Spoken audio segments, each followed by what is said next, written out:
So, welcome to the Self Learning Platform by Dr. Sushma Singh. Today we start Unit 12, Alexis D. Tocqueville, and the topic is religion. The 16th century, as exemplified in the writing of Niccolo Machiavelli, is acknowledged to be the beginning of secular politics in Europe. Machiavelli, though anti-church and anti-clergy, considered religion as necessary for individuals' social life and for the health and prosperity of the state. Religion alone, with good laws and a well-disciplined citizen militia, would produce order, which in turn brings forth peace, fortune, and success. As a social force, religion played a pivotal role for through its doctrine of rewards and punishment. It induced proper behavior and good conduct that was necessary for the well-being of society. While Machiavelli understood that religion was socially useful, he could not comprehend its instinct link with liberty, a theme that Tocqueville sanctity developed in opposition to the mainstream of enlightenment credo to uphold reason and liberty by being anti-religion. The striking originality of Tocqueville lies in recognizing the extraordinary importance religion played in strengthening democracy in India. He considered religion as a political institution and vital to the preservation of freedom in a democratic society, particularly from the despotic tendencies that equality of conditions unleashed. He observed, despotism may govern without religion, liberty cannot. Democracy, because of equality of conditions, needed moral ties and hence needed religion.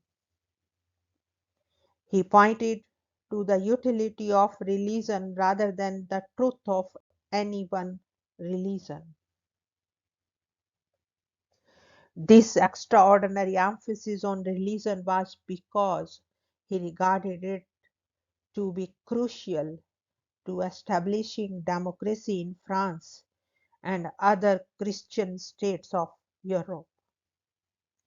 He concluded that due to the variance between the spirit of religion and the spirit of freedom, democracy failed in Europe.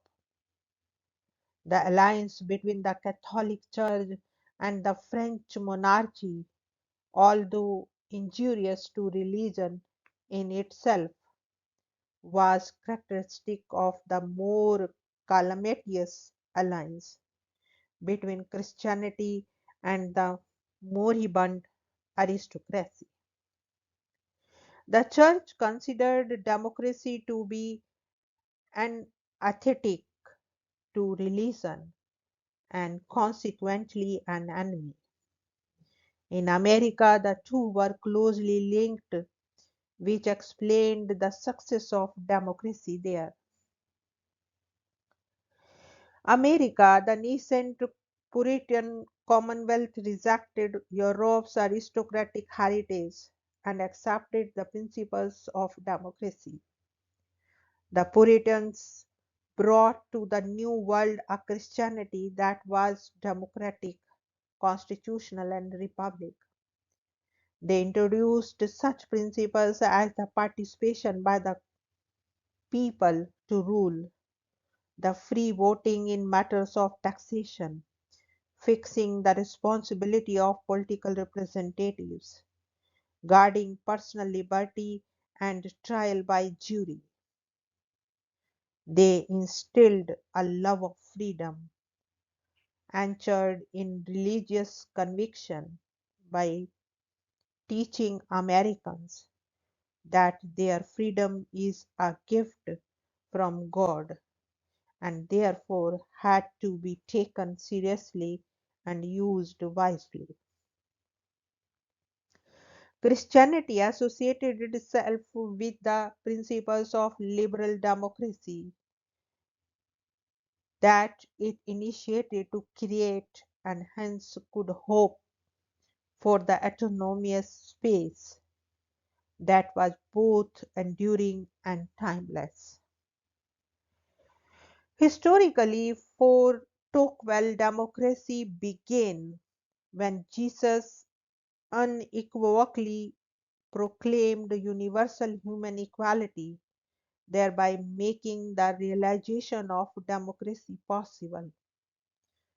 Furthermore, the Christian teaching that was important for a democratic society was the doctrine of the immortality of the soul. Religion taught human beings to strive for eternal happiness by resisting the selfish passion of the hour, and thus democratic individuals would learn that only through persistence and hard work something permanent could be attained in both private and public spheres.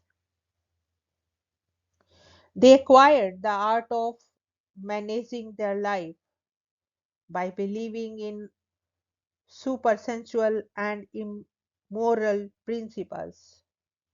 They learned to focus on the spiritual rather than the base and thus developed an instinctive love for liberty.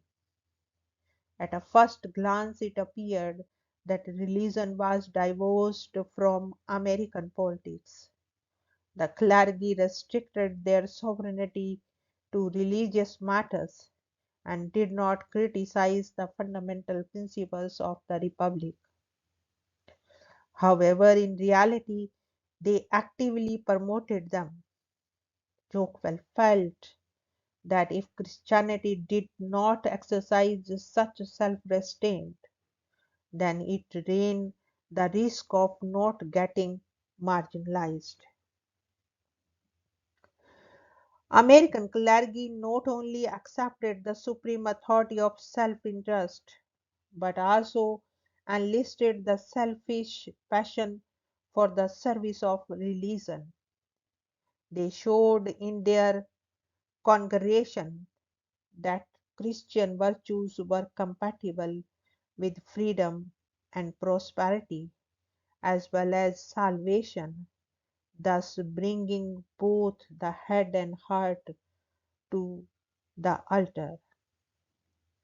Furthermore, the dictum, the things that are sacred and the things that are not sacred, made it mandatory that no political or military authority could enjoy complete authority over human beings. This was the primary reason for the end of European feudalism. Tocqueville, though himself a practicing Catholic, acknowledged, like Max Weber later, that the Protestant ethic encouraged individualism and freedom, but with proper respect for political authority. With greater social equality and the support of the middle class, this spirit extended to democracy. The combination of all these factors led to the American success, with the harmonious evolution of both Christianity and democracy in America. Interestingly, this unique achievement of America has been made possible by realizing the principle of separation of the church and the state. This has prevented the consolidation of vested religious interest, in particular political parties and groups, as has happened in Europe. In America, there was a harmonious coexistence of religion and democracy. In fact, democracy facilitates the spread of religion by guaranteeing the right of religious beliefs.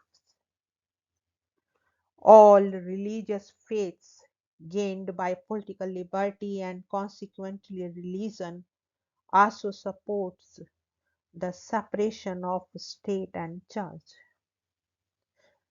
Besides religion, the second important factor conducive for democracy in America was equality of conditions. Interestingly, this attribute for itself did not lead to freedom and was compatible with a new kind of despotism made possible by the forces of individualism and materialism that democracy unleashed. While old aristocracies, with its hierarchical class structures, allowed people to forge firm and lasting political ties, democracies, with its doctrine of equality, loosened those bonds. Large number of human beings became economically independent and as a result wrongly assumed that they had complete control of their destinies. This false sense of independence changed the sentiments of obligation that aristocracy fostered into radical self interest. Religion emerged as a savior of democracy by checking this degeneration. Tocqueville conceded this religion might not be able to contain the entire urge of individualism and the pursuit of well being, but was the only mechanism of moderation and education. He saw religion sustaining moderate individualism with drive for material prosperity, both of which were essential for the success of democracy. Instead of seeing religion as an antithesis of human liberation, as Karl Heinrich Marx did, Tocqueville felt a happy blending of democracy and religion was possible and desirable. Tocqueville was categorically that democracy did not rest on either constitutional arrangements or laws, but on modes of society, which embraces both habits and opinions made possible by religion, for it inculcated moral habits with respect for all human beings. This was necessary in a free society in the absence of political control. This was the essence of the success of American religion. In contrast, in Europe, the champions of human freedom attacked religious opinions, not realizing that without religious faith, despotism was inevitable and liberty unrealizable. The lack of self restraint due to destruction of faith led to the reign of terror after the French Revolution. In the absence of religion, atheism and tyranny would be the fate of all modern democracies. A successful political democracy has to be grounded on moral institutions, which means religious faith, the dynamics of the democratic process, and its interaction with society at large minimizes theological considerations and the otherworldly attitude that religion fosters. The adaptation to democratic life means religion would have to accept the philosophies of well being and prosperity. In turn, religion purifies and regulates it by emphasizing honest means to reach these ends. The greatest advantages of religion is modernization and self control. The fine balance of democracy and religion and its uninterrupted success in America contrasted with the stark failure of irreligious communism gives credence to Tocqueville's analysis. Next point is women and family. Like Mary Wollstonecraft, Tocqueville attacked the institution of arranged marriages, for it encouraged loose sexual morals, thereby undermining personal freedom. He is critical of the French Revolution, which might have democratized the country's political life but failed to create a culture of freedom. He was impressed with the high level of sexual morality in America, which was seen as a private affair buttressed by religion, particularly Christianity, rather than political tradition.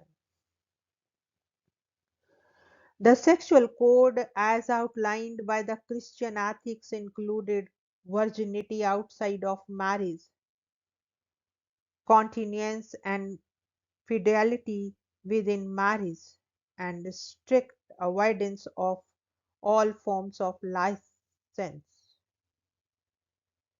Besides religion, other factors like racial makeup, climate, social condition, and the role of statesmanship also played a significant role. Marriages in America were not arranged, and that enabled women to enjoy personal happiness and sexual relationship based on mutual respect and love. Marital freedom guaranteed a high level of chastity. For Tocqueville, American educated their women by giving them freedom rather than exerting parental authority. American valued chastity because it promotes healthy commercial habits, kept families productive, and helped in maintaining political stability. The key to prosperity, providing that chastity was not due to religion alone, but also had its secular origins. This was not the case with European women. Nevertheless, they enjoyed unprecedented equality with their spouses, for marriage was a contract between two mature, morally responsible, and free adults. Tocqueville observed that American women, despite their lack of formal political power, were not able to contribute to America's freedom and the prosperity because of the dignity and freedom in their personal lives. In America, there was no adultery or crimes against women. In the 1830s, women could fearlessly undertake long journeys alone. Men also adhered to the sexual morals, partly due to the material freedom and restraints imposed by an articulate public opinion. and partly due to their ambition to pursue wealth, making them practical, non erotic, and busy. Tocqueville regarded the prostitution as a regrettable but wise concession, keeping in mind the lust of the male. Here we want to wind up this lecture. Thank you so much for your attention.